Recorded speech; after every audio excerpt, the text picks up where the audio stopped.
Dios quiere, del resto de lecciones que nos hacen falta por resumir. Comenzando con la lección número 9, que es la iglesia bíblica.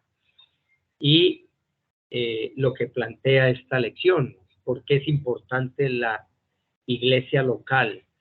Y veíamos en esta lección cómo el término iglesia es del griego eclesía, que significa llamados fuera porque somos llamados por Dios de este mundo para Él, o sea, separados del mundo. Eso es lo que significa eclesía, separados para Dios. Y fuera de eso, fuimos comisionados para ir afuera, para ir de nuestro lugar de estadía a llevar las buenas nuevas a otros. Llamados fuera también se aplica a esa comisión de la iglesia de Cristo. Así que vamos a ver creo que son 4 verdades de esta lección número 9. Rápidamente, la verdad número 1, veíamos cómo la Biblia define la iglesia local. Mucha gente todavía cree que la iglesia son las 4 paredes, estilo la religión romana, que nos enseñaba que la iglesia era el sitio donde la gente se reunía y donde tenía una crucecita ahí en las afueras y la gente sabía que esa era la iglesia. Pero la Biblia muestra que la iglesia de Cristo son los salvos, son los creyentes auténticos, somos templo del Espíritu Santo. Así que somos el cuerpo de Cristo, dice 1 Corintios 12:27. Vosotros sois el cuerpo de Cristo. Así que Dios compara la iglesia de Él, la iglesia de Cristo, la iglesia de Dios, con el cuerpo humano. Y como todos somos miembros diferentes unos de otros y hacemos parte del cuerpo de Cristo y funcionan como una unidad, funcionamos como una unidad. La verdad número 2 nos enseñaba que la Biblia define la función de la iglesia. No solo define la iglesia, sino además su función. Y veíamos un pasaje de Hechos 2, del 41 al 47, donde se establecía las diferentes funciones como iglesia local, como iglesia bíblica, escritural. Y esa primera iglesia que hallamos en las escrituras fue organizada para cumplir diferentes propósitos y nos sirven de modelo para el resto de iglesias de la historia. Entonces, el propósito inicial era la enseñanza de la palabra de Dios, versículo 42. El compañerismo con otros cristianos, versículo 42. La oración, versículo 42. Llevar a cabo las ordenanzas de la iglesia, como son el bautismo, que lo encontramos ahí en Hechos 2:41, y la cena del Señor, como segunda ordenanza establecida por Cristo para su iglesia, ahí en el versículo 42 también. Otra función más, ser testimonio del poder y la gracia de Dios, está en el versículo 43. Asistirnos y ministrarnos mutuamente, versículos 44 y 45. Alcanzar la comunidad, alcanzar a otros con el evangelio, versículos 46 y 47. Y finalmente, glorificar y alabar a Dios, que es el propósito y prioridad más importante de la iglesia local, ahí en el versículo 47, de cómo la prioridad 1A de una iglesia local es la de glorificar a Cristo, la de edificar a los creyentes, enseñándoles, fortaleciéndoles, cimentándolos con la palabra de Dios, que es la verdad, a todos y cada uno de los santos o creyentes o miembros del cuerpo local. y cómo Dios estableció esa estructura de liderazgo, apóstoles, profetas, evangelistas, pastores y maestros, etcétera, para llegar a la madurez de Cristo, a la estatura de la plenitud de Cristo. La idea es que un día IBR Bucaramanga tenga miembros maduros en Cristo Jesús que puedan defender con las escrituras la posición teológica que creemos y con sus vidas, sobre todo con su testimonio. La verdad número 3 de esta lección,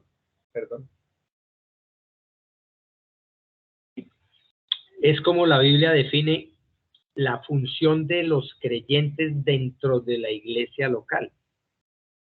Y ahí es donde encontramos cómo ese perfeccionamiento y el sometimiento a la palabra de Dios, a permanecer fielmente en esa autoridad bíblica, a permanecer fielmente en la iglesia establecida por el Señor. Esas son parte de las tareas y funciones que un creyente verdadero tiene con la iglesia donde Dios le ha puesto. Y es Efesios 4:12 nos dice que a fin de perfeccionar a los santos para la obra del ministerio. Esa obra del ministerio es ministrar la palabra de Dios para la edificación del cuerpo de Cristo. Así que con el tiempo la iglesia, por lógica natural, bajo la voluntad soberana de Dios, empieza a crecer. Algunas veces crece tan rápido que a veces uno queda corto de personal y tal, pero a veces se demora y es lento y pasan meses y a veces hasta años y se mantiene y se estabiliza. Esa dinámica la ejerce solamente Dios. Pero sí debemos seguir orando porque Dios traiga a quienes ya tiene escogidos, no solo para salvación, sino para ser miembros de nuestra iglesia local. Y por eso vamos a necesitar más siervos, cada vez más siervos. Los siervos que hoy están siendo útiles en las manos del Señor, ellos van quemando etapas que un día les van a mostrar que sí valía la pena dar los anuncios el cada domingo, sí valía la pena la recogida de la ofrenda y cosas de esas, porque van a hacer tareas un poquito mayores, como discipular a otros, como dirigir ministerios, etcétera, etcétera. Por supuesto, varios de los hombres que se encaminan con un perfil de pastoral o un perfil de anciano, de diácono, un perfil de predicador o de maestro, etcétera, etcétera. Entonces, nos toca seguir creciendo en ese conocimiento y gracia del Señor, porque la iglesia lo va a pedir, lo va a exigir. En la verdad número 4 y final de esta lección, teníamos cómo la Biblia define las características de una iglesia local que Dios aprueba. Y si no estoy mal, son como 15 características que las voy a nombrar solamente. Acotaré algunas cosas sencillas porque si no, no alcanzo a resumir las otras lecciones que estamos pendientes para esta noche. En primer lugar, una iglesia escritural, una iglesia de sana doctrina, se caracteriza por creer primero en un Dios infinito, perfecto, soberano, en un creador, amo y señor del universo. Esto es fundamental porque muchas iglesias creen en Dios, pero cuando uno les habla de la soberanía, cuando uno les habla de la elección soberana, cuando uno les habla de el control total de Dios, no lo creen y todavía tienen ese arminianismo y ese catolicismo vivo donde nosotros somos parte fundamental para que Dios haga la obra y nosotros le colaboramos a Dios y sin nosotros, quién sabe qué haría Dios. Y eso es pura mentira. Nuestro Dios verdadero es completamente soberano, es autosuficiente, autoexistente, es absolutamente eterno, perfecto, infinito. En segundo lugar, una iglesia de sana doctrina se caracteriza por creer en la Trinidad de Dios. Dios Padre, Dios Hijo y Dios Espíritu Santo, entendiendo que no son tres dioses, sino un solo Dios verdadero, tres personas distintas que subsisten bajo la deidad soberana de Dios. O sea que tres personas distintas bajo esa soberana deidad de Dios. O sea que un solo Dios, tres personas distintas con funciones diferentes, con personalidades diferentes, características diferentes, excepto que son el mismo Dios. ¿Okay? En tercer lugar, se caracteriza la iglesia de sana doctrina por la absoluta deidad del Señor Jesucristo, como Él es 100% Dios y 100% hombre, porque también hay iglesias donde Cristo no es completamente Dios, o la misma idea arminiana o sí, tal vez religiosa, en que Cristo vino y como dice Filipenses 2, que Cristo se despojó, entonces tratan de explicar que fue que Cristo dejó allá en el trono celestial mucha de su deidad, su omnisciencia, su omnipresencia, su todo, y entonces vino y se presentó aquí limitado, y entonces aquí no es 100% Dios, sino 70% Dios, 50% Dios, cosas de esas, y no tiene nada que ver. Cristo es 100% Dios. Por eso el término despojar hay que entenderlo como la kenosis de Cristo. En el griego esa kenosis es que Él, siendo Dios, con 100% Dios, con toda la autoridad y poder, no usó ese poder, esa deidad, como pudiera o lo hubiera querido hacer. O sea, Él se abstuvo, se despojó. Y eso implica que Él adquirió una naturaleza humana que antes no tenía.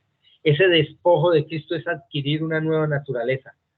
Es increíble, pero es así. El despojar para nosotros es quitarnos algo. Para Dios es adherir algo que Él nunca había tenido, que era una naturaleza humana, que por supuesto, en el sentido natural, limitaba.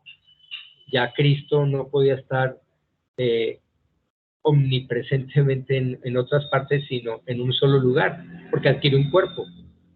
No podía hacer 3, 4 cuerpos en otros lugares. ¿Ven? Entonces, bueno, eso es más o menos una de las características de esa deidad del Señor Jesucristo. También la iglesia bíblica se caracteriza por la infalibilidad, creer la infalibilidad de la Biblia. Es la única norma de fe y de práctica que nos debe regir.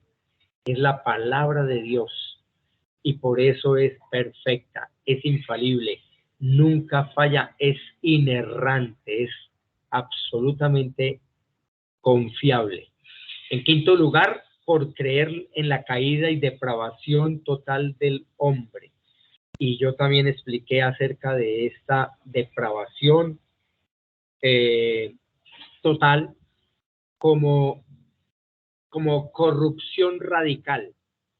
El maestro Sproul dice que es mejor utilizar el término corrupción radical porque la corrupción radica o abarca todas las áreas de la vida, mientras el término depravación total puede confundir a la gente y hacerle pensar que absolutamente todo lo que hacemos es depravado. Y no, hay gente con espíritu filantrópico que ayuda a otros, y eso no tiene nada de depravación. Pero, en cambio, la corrupción radical implica que esa persona puede hacer buenas cosas, pero con propósitos corruptos. El corazón egoísta, orgullo, lo que sea, lo que sea. Envidia, pues la gente puede hacer el bien envidiando. Pueden predicar el evangelio por envidia, como pasó con Pablo, que para hacerlo sentir mal, entonces predicaban, y Pablo dice, no importa si sea por celos o por envidia o por gracia, pero que prediquen a Cristo. En sexto lugar, la iglesia de sana doctrina se caracteriza por creer en la salvación eterna de los creyentes exclusivamente a través del Evangelio de Cristo, por medio de la fe y de la gracia de Dios, bajo la condición de una elección soberana. Eso es fundamental. Mucha gente no lo cree, pero demasiadas, tantas iglesias que no creen en la elección de Dios, estando en las Escrituras, mostrándoles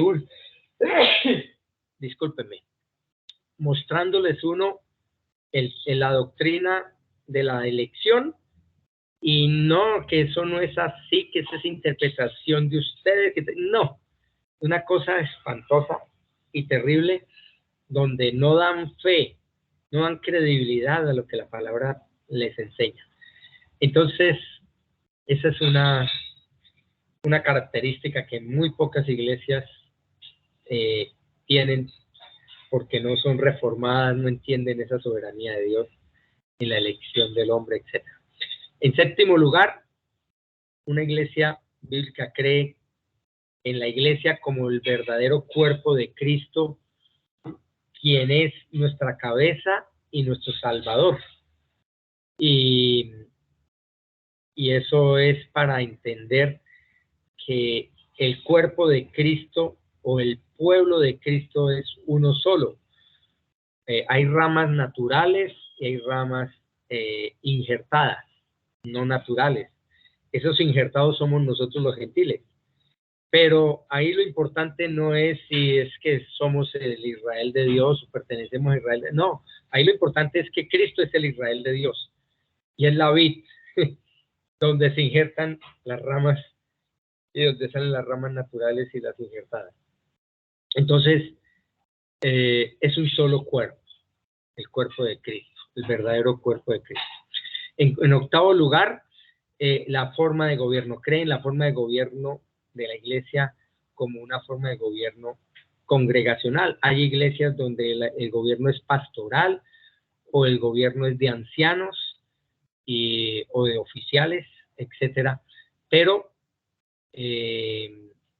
en nuestro caso, nuestra posición de una iglesia sana es cuando la congregación toma parte de sus decisiones. Y por ahora no tenemos una membresía oficial, tenemos una membresía inicial cuando se inauguró la iglesia, pero muchos de esos miembros no están, otros no se congregan fielmente, no sirven fielmente. Entonces toca reestructurar todo esto para que un día, cuando ya empecemos a estudiar en 8 días, si Dios lo permite, vamos a estudiar la membresía bíblica como tal. Entonces vamos a ver ese tipo de compromiso, las firmas, todos esos, es como los pactos que se deben tener entre la iglesia local y los miembros, los creyentes. Y entonces una de las explicaciones que se da es la forma de gobierno. No es una autocracia, no es una pastorcracia, no. Es una forma de gobierno congregacional. En noveno lugar, tenemos cómo los miembros de la iglesia local deben ser salvos en Cristo Jesús. Y pues ahí nos toca confiar en la sinceridad de la persona, porque nosotros no podemos ver los corazones, no tenemos rayos X espirituales para verificar quién es y quién no nacido de nuevo. Y por supuesto, dentro de nuestra capacidad humana,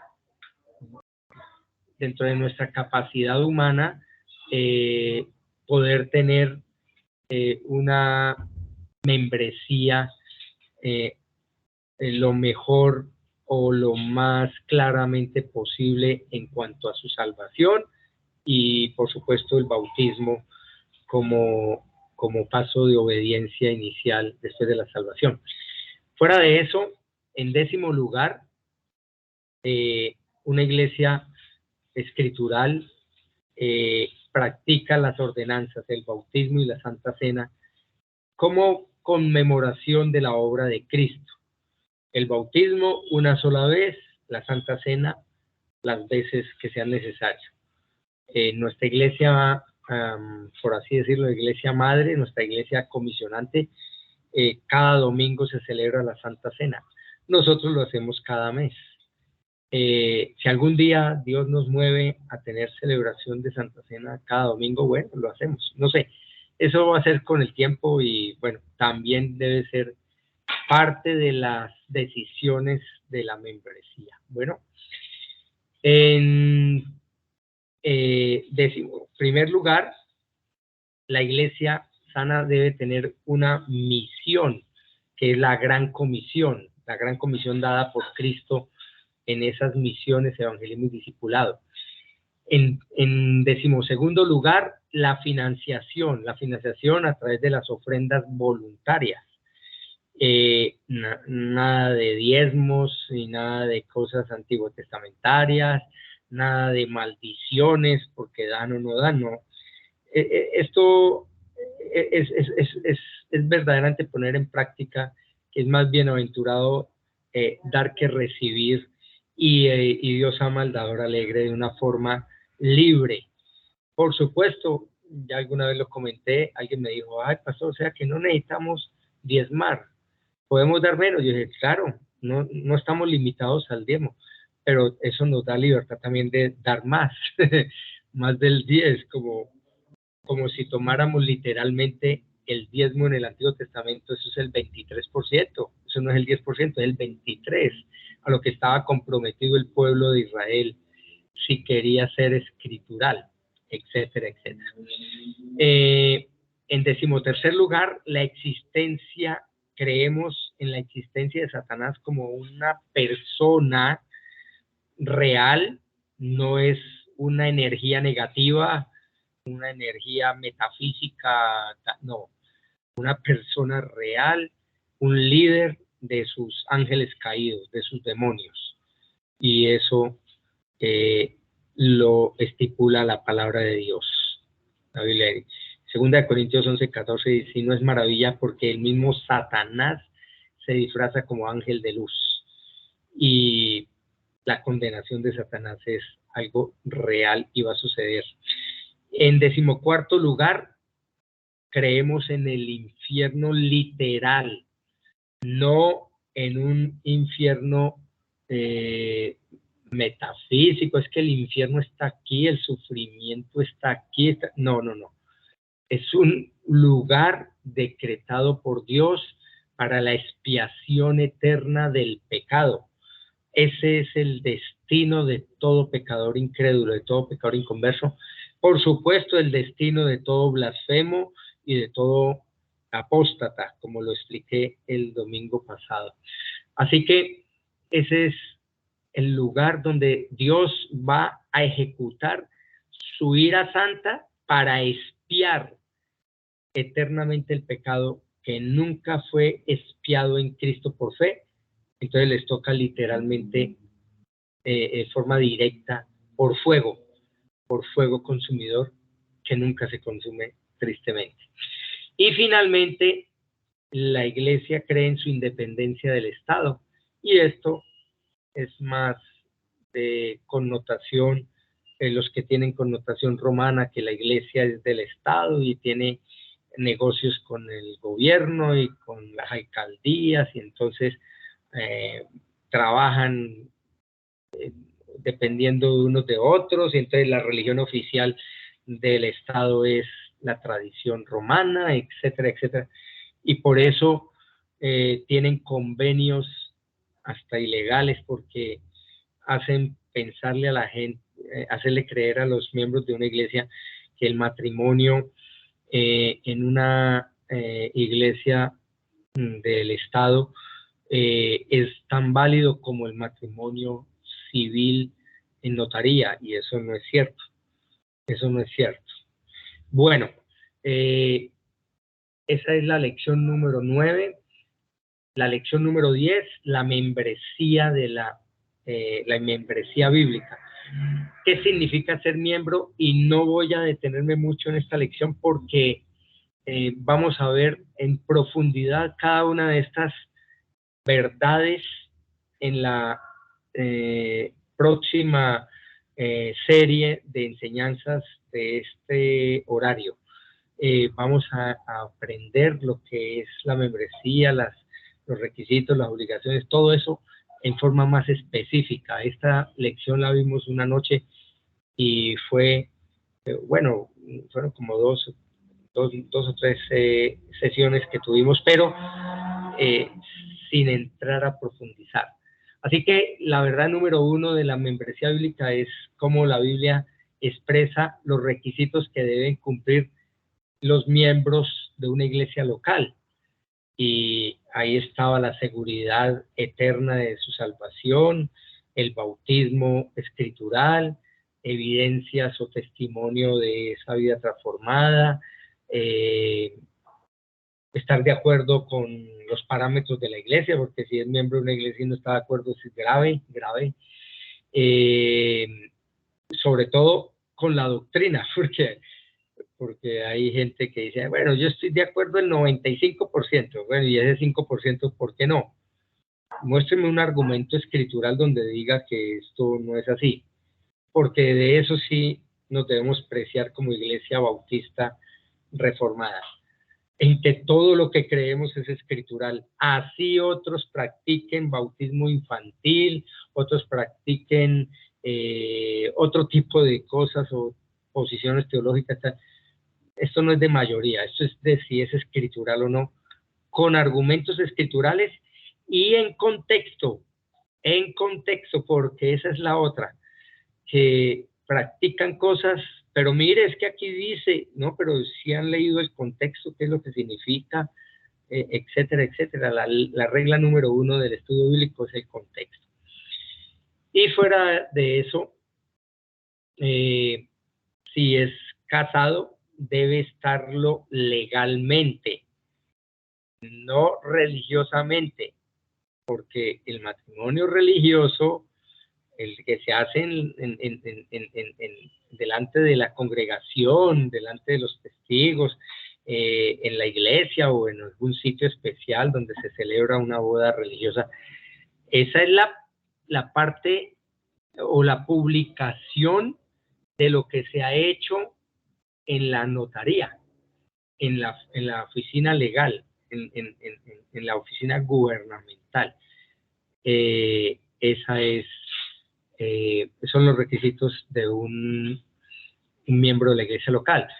Fuera de eso, la verdad número 2 nos enseñaba cómo la Biblia expresa los beneficios, ¿no? Ahora ya no los requisitos, sino los beneficios, y beneficios como participar privilegiadamente en la cena del Señor, cada fin de mes en nuestro caso, tener voz y voto en las asambleas y sesiones de la iglesia, cuando vengan, si Dios quiere, después ahorros y negocios, y vamos a invertir en esto, vamos a comprar aquello, necesitamos tal cosa, necesitamos tal otra, cosas así. Cargos oficiales, poder aceptar cargos oficiales de la iglesia.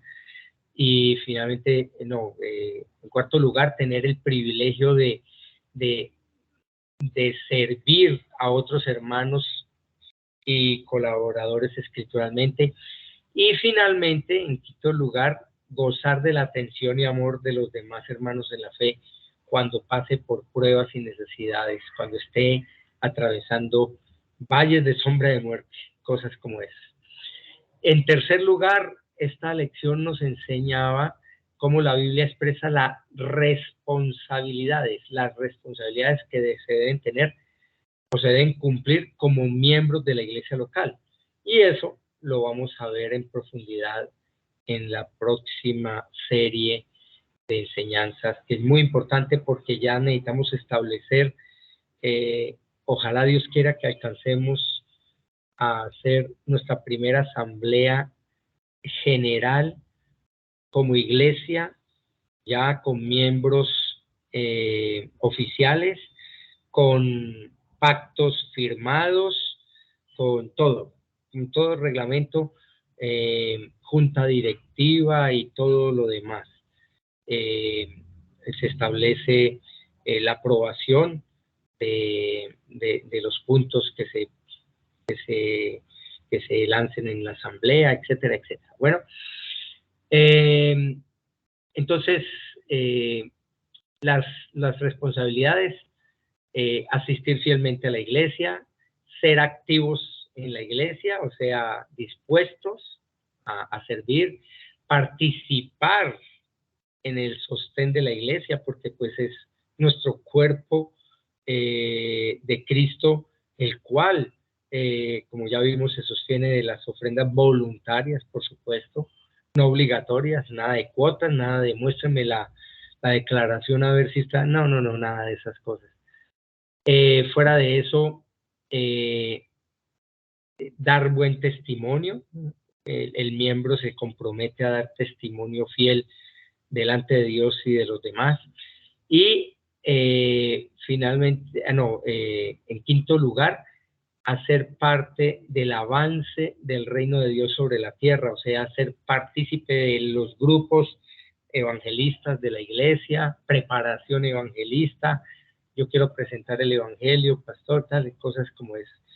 Y finalmente, orar por la iglesia. En sexto lugar, responsabilidades de un miembro, orar por la iglesia. Pero, como les dije, vamos a ver más en profundidad cada uno de estos aspectos en la próxima enseñanza. Y llegamos a las evidencias bíblicas de salvación, que para mí es todas las lecciones son importantes, pero esta es una de las más importantes, porque es la que nos muestra escrituralmente la realidad espiritual nuestra, la realidad espiritual de los miembros y de los asistentes a la iglesia local. ¿Cómo se evidencia realmente la salvación de Dios en mi vida? Y la Biblia certifica mínimo 14 evidencias de salvación. Son mínimo porque yo voluntariamente quité algunas que son claras, pero que pueden confundir a los demás, como que el Espíritu Santo de Dios me confirma mi espíritu. Bueno, ¿y qué sabe si es las emociones la que le están diciendo cosas y te dice, mire, es que me dijo el Espíritu Santo que dejara a mi esposa y la cambiara por ella? Entonces, como eso son cosas absurdas, y casos de esos absurdos tenemos por doquier. Así que yo quité algunas de esas evidencias porque podían llegar a confundir, pero estas son absolutamente comprobables. La verdad número uno es que según la Biblia se evidencia una transformación real de vida. Así que nueva criatura, nació de nuevo. Hay una evidencia sincera de cambio de estilo de vida. Hay un cambio antes de Cristo y después de Cristo. Y esa es una evidencia que solamente Dios y cada creyente pueden experimentar o pueden conocer si realmente fue un deseo determinante interior por ese cambio de vida. Nadie vuelve a ser el mismo después de recibir al Señor con absoluta seguridad. Si alguien me dice, no, yo sigo siendo el mismo, no, pues sí, yo oré y todo, pues yo sigo siendo el mismo hace 15 años. Esa persona no ha nacido de nuevo. En segundo lugar, la segunda verdad según la palabra de Dios, se evidencia una transformación en su testimonio. O sea que la primera habla de una transformación en el testimonio de lo que la gente ve. En esta segunda verdad es en el testimonio que damos, no lo que la gente ve, sino en lo que decimos, lo que testificamos. Experimentamos un deseo sincero por compartir el evangelio a otras personas, empezando por la familia primero. Manifestamos esa carga por personas de nuestro entorno familiar, de las amistades, de los seres queridos, amigos, conocidos, los vecinos, los compañeros de trabajo, de la universidad, etcétera, etcétera. Esto es una evidencia real. Que la gente sea tímida, pastor, es que me da pena, me achanto, me tiemblan las piernas y las manos, sudo, se me borra la mente y tal. Mira, Dios empieza a tratar con nosotros y nos empieza a perfeccionar, pero lo importante es que lo sintamos, que vivamos realmente una carga sincera. Y yo conté en esa ocasión, conté el caso del señor que le daba vergüenza hablar, pero 40 años estuvo repartiendo tratados evangelísticos, los planes de salvación bíblicos, y llevó un fruto increíble en ese pueblo, pero bueno, esa es una ilustración que ya la pasamos. La verdad número 3, la evidencia número 3 es cómo se evidencia una transformación en el amor, no solamente en lo que la gente ve en nosotros y en lo que la gente escucha de nosotros, sino también en lo que la gente siente. Va a experimentar un amor nuevo y especial, sincero por los hermanos en la fe. Así no los hayamos conocido antes, así llevemos apenas, no sé, un mes de conocer y ya los amamos de una manera realmente grande. ¿Por qué? Porque no es el amor nuestro, no es el amor fileo, es el amor agapao de Dios puesto en práctica, porque esa persona ya experimentó el amor de Cristo en su vida. Si una persona ama filialmente a otro creyente, ese fileos solo es condicional. Esa persona me cae gorda, yo no la saludo los domingos porque, uy, qué cansona o qué persona tan, no sé, áspera o, sí, prepotente, soberbia. No. Un amor que sobrepasa hasta todas esas cosas. Un amor verdadero. Vamos a tener esa evidencia de ese amor agapado en nosotros. La cuarta evidencia de salvación nos habla de una transformación en el perdón.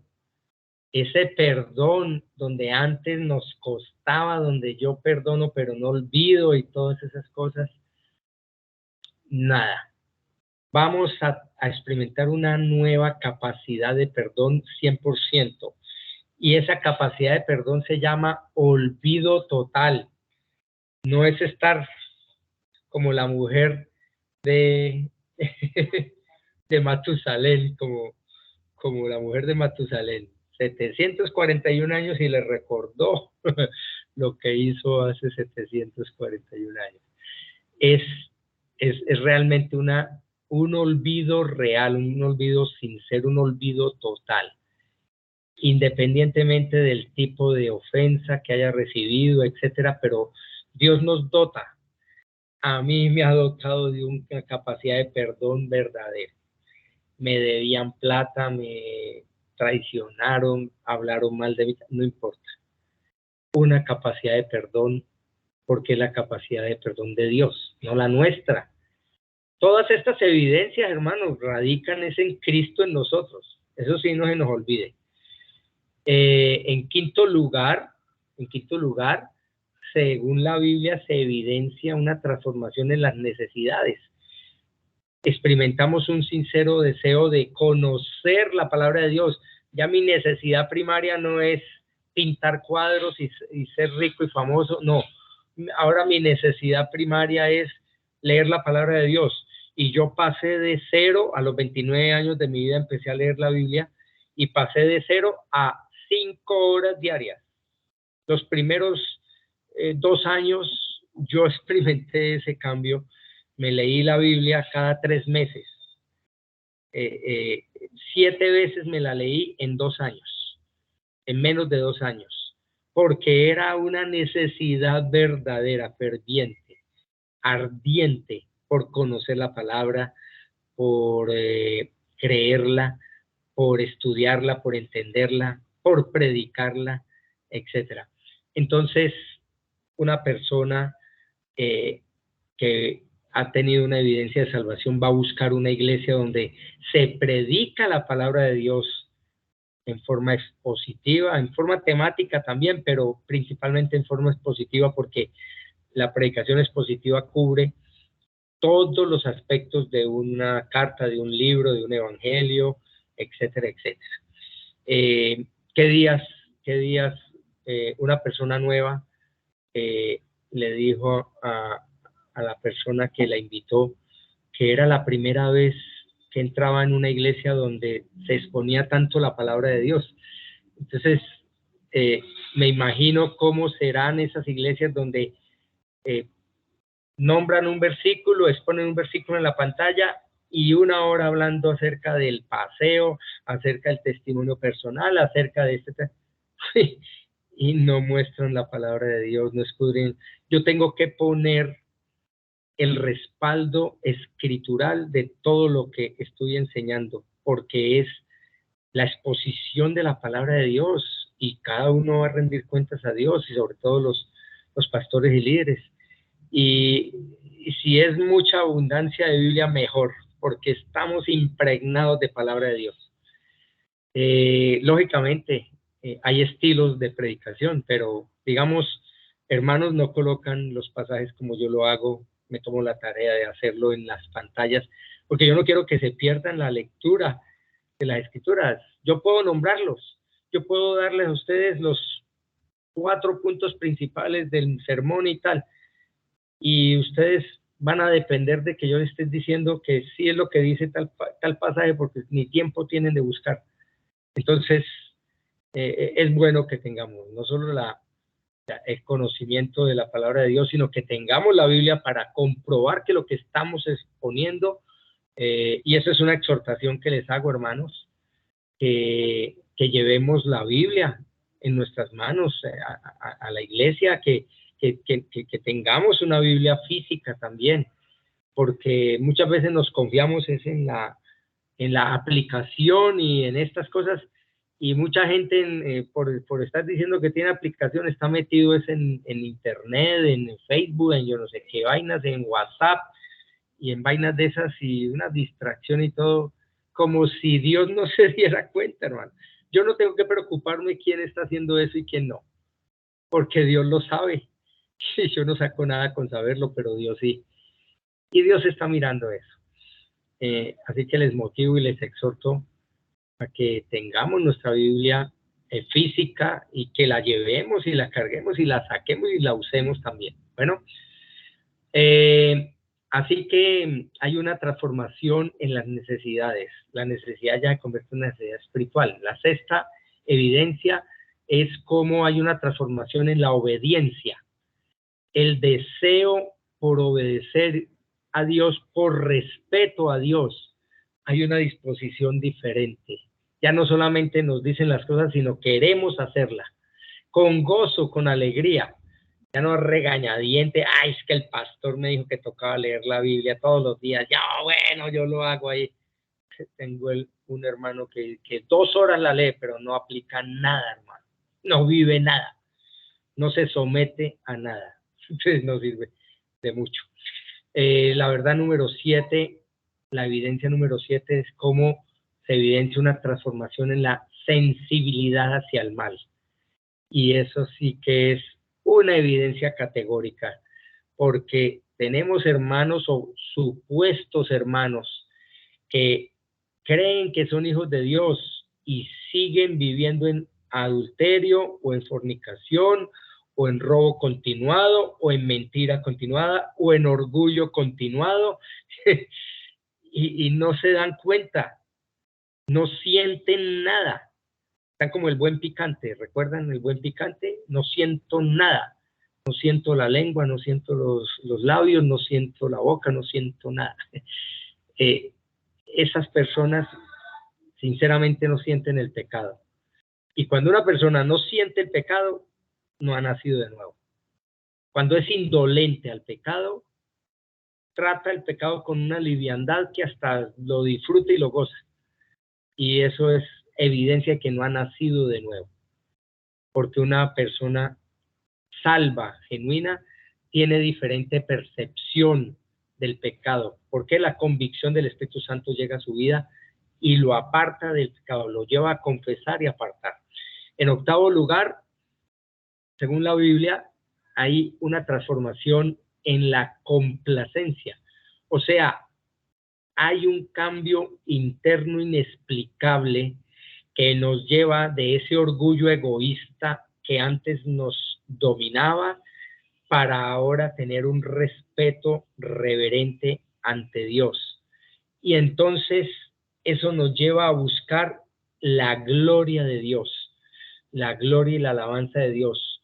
Y aunque no todos, pero poco a poco el creyente va madurando, va dándose cuenta que es necesario que Cristo crezca y que nosotros menguemos, como dijo Juan el Bautista. Así que busca la gloria de Dios como prioridad en todo lo que hace, en su servicio, en su participación, en su evangelismo, en su lectura, en su estudio, en todo. La verdad número 9 es cómo hay una transformación en la perspectiva eterna. Ya empieza a experimentar o experimenta un cambio de perspectiva milagroso acerca de la muerte. Ya la muerte que antes lo amenazaba, lo amedrentaba, mejor dicho, atemorizaba, lo asustaba. Ahora la muerte es nuestro aliado. Es el vehículo que Dios va a usar para llevarme a su presencia. Es el vehículo de libertad que Dios va a usar para sacarme de este cuerpo, de esta esclavitud de la carne, de esta, de estas, no esclavitud, no es la palabra, cárcel, de esta cárcel de carne. ¿Por qué? Porque queremos la libertad ya, salir de la tentación, de la concupiscencia, de las tentaciones, del pecado, de todas esas limitaciones que tenemos, de la cautividad, es la palabra correcta. Estamos cautivos por ahora en este cuerpo y Dios va a usar la muerte física como lo que nos va a llevar a libertad de esta cautividad. Y hay una transformación real en esa perspectiva. En 10º lugar, se evidencia la transformación en la corrección, en la disciplina.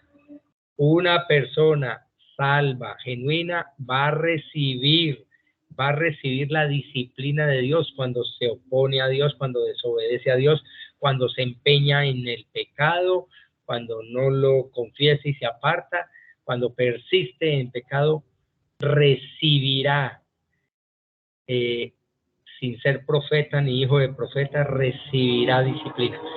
Si estás en pecado, llevas meses y años en el mismo pecado repetitivo y no, Dios me quiere tanto, mire hoy en el trabajo, no me pasa nada. Es que no has nacido de nuevo, no has nacido de nuevo, porque Dios no deja sin castigo el pecado, no lo va a dejar sin castigo. En 11º lugar, hay una evidencia de transformación en la actitud, una nueva actitud en cuanto a las pruebas, a las necesidades, a los problemas. Esa persona va a tener ataques del mundo, va a tener tropiezos, va a tener vicisitudes, necesidades, angustias, pero la calma, la paz de Dios que sobrepasa todo entendimiento, la confianza, sobre todo si ha crecido y ha madurado, ya es muy diferente, ya es muy diferente.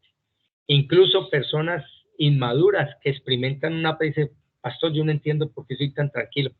Me dijeron que tenía cáncer y mire, estoy con una felicidad y un gozo, una tranquilidad, una paz, cuando antes eso era terrible, tal. Bueno, y tenemos hermanos que tienen un testimonio clarísimo en todo esto como ejemplo. Fuera de eso, la verdad número 13 o 13ª, la evidencia de transformación espiritual real. Esa evidencia es donde tenemos una relación, una relación sellada por el Espíritu Santo de Dios.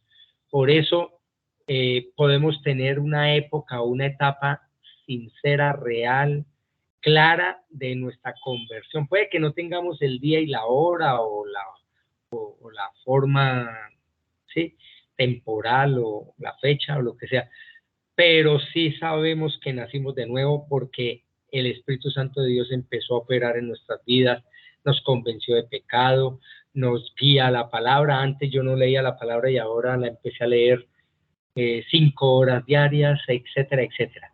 Hay una evidencia real del Espíritu Santo en nuestra vida y el mismo Espíritu Santo nos da esa certeza, nos da la certeza de haber nacido de nuevo. Y finalmente, la última evidencia que vimos en esta lección es la transformación en cuanto al concepto del infierno. Y esa evidencia sí que verdaderamente hace falta en la predicación de muchos púlpitos porque se toma el infierno como una anécdota, como una fábula, como un cuento, y todas esas circunstancias que rodean. La gente hasta se ríe y hace chistes y sábados felices acerca de las mujeres bonitas y buenas que van al infierno y cosas de esas que francamente lo que hacen es dar una imagen equivocada y nosotros creemos en ese lugar de expiación eterna merecido para todo inconverso. Así que, hermanos, estas fueron las 11 lecciones que tuvimos a lo largo del último año y pico. Gracias a Dios que tuvimos esta oportunidad de edificarnos con este discipulado. Por supuesto, hay otro discipulado que viene más adelante después de membresía, que va a tocar muchas veces algunos puntos de estos tangencialmente, pero temas un poquito de mayor seriedad en cuanto a conocimiento.